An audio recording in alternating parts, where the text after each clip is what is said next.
A three-toed sloth and a standoff between dangerous animals have caught the eyes of judges in a major global wildlife photography competition. More than 60,000 photos have been entered in the competition, which is run by London's Natural History Museum. The highly commended photos have been revealed, but the major winners won't be announced for another few months.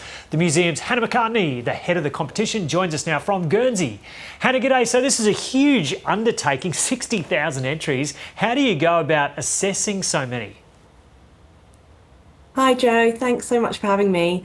Yeah, you're right, it is a major undertaking. So we have 7 world-class judges who sit, and every judge looks at every single one of those 60,000 entries. And it's a long process, but eventually they get it down to 100. And it's the 100 images that we showcase in our exhibition that opens at the Natural History Museum in London, but also tours all around the world. Okay, so let's go specifically to some of those images. We've seen a few of them there, but one that caught my eye was in the behaviour of mammals category. This is the lion versus the snake. There it is. What can you tell us about this one? It's amazing, isn't it? So this is by a photographer called Gabriella Commi. She is Italian, but this was taken in the Serengeti National Park in Tanzania.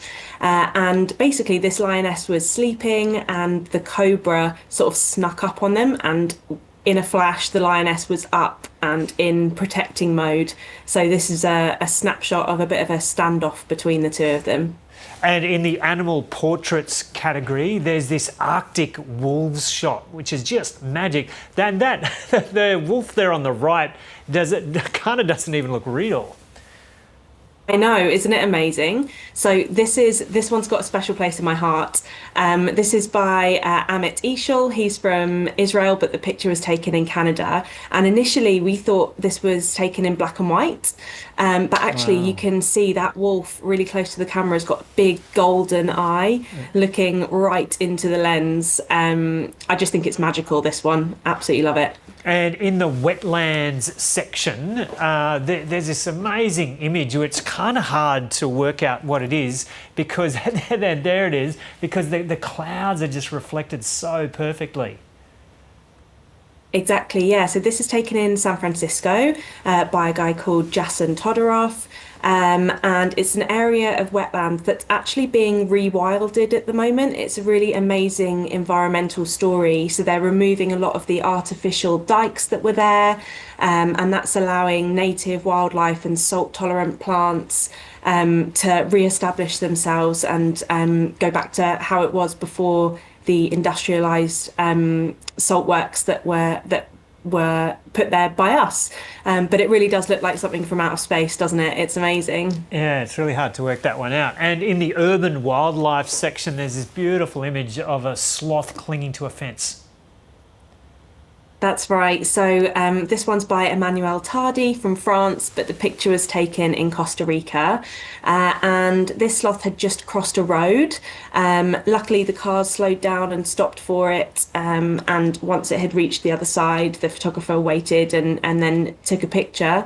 But this is really sort of bringing to light the dangers that animals face in urban areas, where obviously traffic is a big hazard for them. So lots of governments, but particularly in Costa Rica where this image was taken, they are working to implement animal crossings so that animals can make their way across fragmented habitats more safely, and this is one of them. And so how long has London's Natural History Museum been running this competition now, and how important has it become? So it's been 61 years now. This is the 61st year that we're doing it. It's really, really important for us. It's a huge part of what we do at the museum. We are always trying to create advocates for the planet. That is our mission. And Wildlife Photographer of the Year is a brilliant way to do that because it helps people to fall in love with the natural world. There's everything in there from a 9-year-old girl taking a picture of a deer in her local park, all the way through to professional photographers taking pictures with drones of, I think there's one of an elephant in a landfill site in Sri Lanka. You know, there's so much range in there. It really showcases everything that the natural world has to offer, and hopefully it makes people fall in love with it. And then once you're in love with nature, you want to protect it, and that's always what we're trying to aim for. Yeah, there's that shot of the elephant you were talking about, and you might be a bit biased, but presumably you describe this competition as the world's most prestigious wildlife competition. So you've got a reputation to protect with that, as you say, been going for 61 years. How do you weed out some of the more modern sounds like such an anachronistic word now, challenges like AI? It's a tricky one, and you know it's evolving constantly. So we do have to be really vigilant, really careful about these things, and we look at the processes every year. So for us specifically, part of the judging process is to look at the raw files. So we don't just look at the images as you see them now, but we look at the very first pictures that the photographers took. There's some fancy metadata computer stuff that goes on behind the scenes to check that those are real.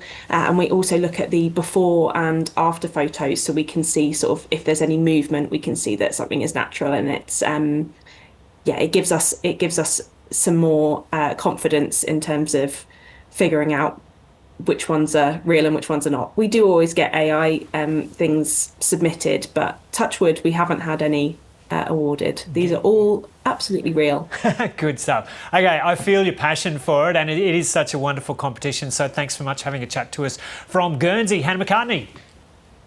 Thank you so much, Joe. Have a great day. Cheers.